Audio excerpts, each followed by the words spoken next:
आभार व्यक्त करता हूं।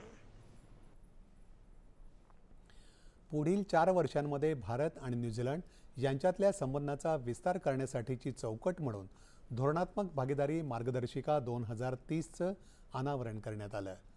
दोन्ही देशांचं संयुक्त निवेदन जारी करण्यात आलं। यामध्ये हा उल्लेख करण्यात आला आहे।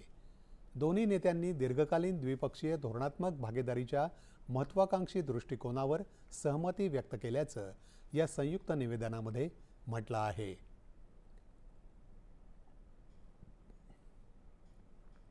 2030 पर्यंत दोन्ही देशातला वस्तू आणि सेवांचा व्यापार 35,000 कोटी रुपयांपर्यंत नेण्याचा निर्धारही यामध्ये व्यक्त करण्यात आला आहे।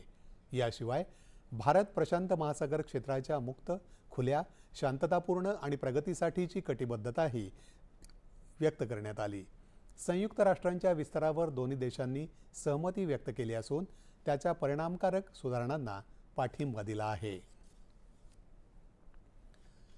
भारत आणि न्यूझीलंड यांच्यातील संबंधांना आज धोरणात्मक भागीदारीचा